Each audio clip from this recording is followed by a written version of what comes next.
Well, who doesn't love some social media drama? If you've been on the internet for more than a day, you know it is way too common. And one popular topic has been DC's upcoming Superman movie. But now James Gunn has responded to the haters and kind of put some context in the whole thing, and it was quite enjoyable. So let's dive in.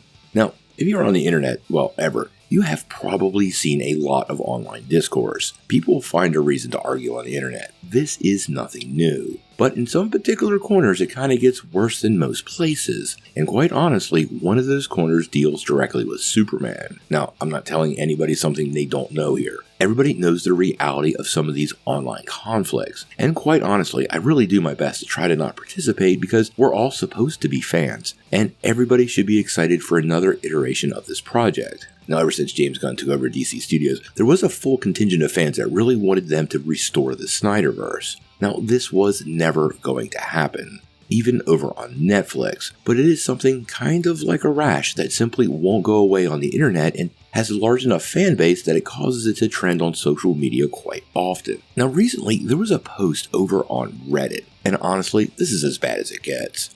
Now, you're allowed to like what you like, and I respect what you like. That's perfectly okay, but when it comes to sad and pathetic, well, this is probably at the top of the heap, and honestly, I'm vacillating between kind of being angry at people like this and almost feeling sorry for them because their lives must be that bad. On the Snyder Cut subreddit, somebody made a post, Tricky Foods 5757, and in that post, he basically gave a suggested list of how to potentially damage the upcoming Superman release.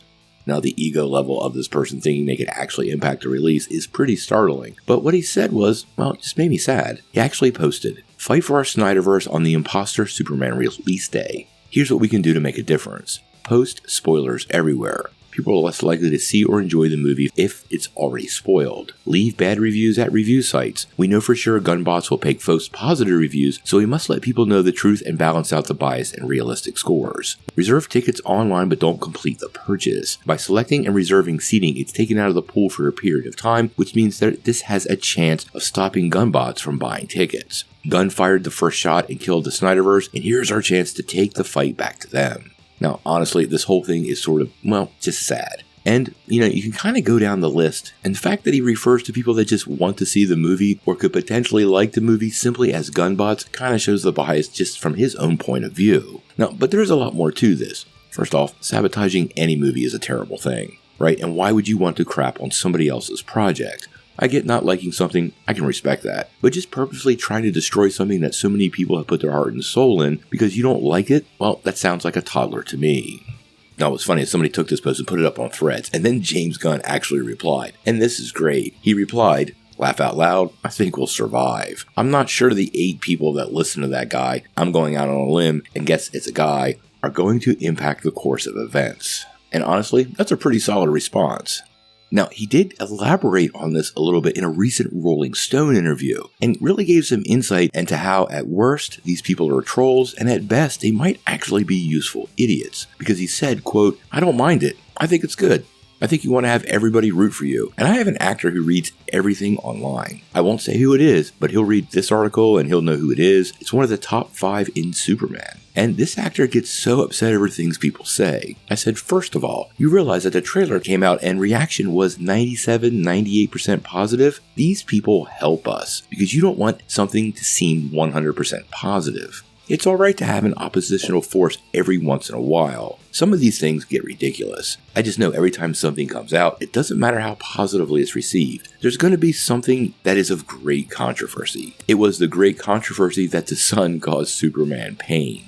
And now, with that elaboration, Gunn is really spot on. You know the internet, you know how people are being, and you all know there's a full contingent of fans in every corner of the net. It's not just Snyder fans, it's everywhere, that have a subgroup of people, and notice I said subgroup, that will find a reason to complain, moan, or just generally wail about anything they have, about anything they see because they have absolutely nothing in their life. When you don't have anything in your life or you're not doing anything with your life, you try to tear down what other people are doing. And that really kind of boils down this group.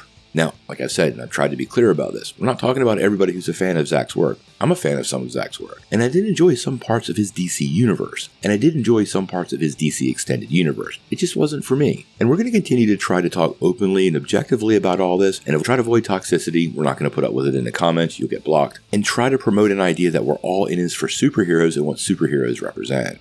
In any case, I thought this was a great story you guys would want to know, but I really am curious on what your take on all of this is and how you kind of feel about the online trolling from this particular community and its potential impact on the Superman release. I think this movie's going to be massive, and it's going to be absolutely zero, and it's going to be absolutely zero. Tell me what you think in the comments below. Before we take off, make sure you hit that like and subscribe button and ring the bell for all the updates. We do daily Marvel and DC news, and we want to bring you all the news truthfully and transparently so you're really in the know.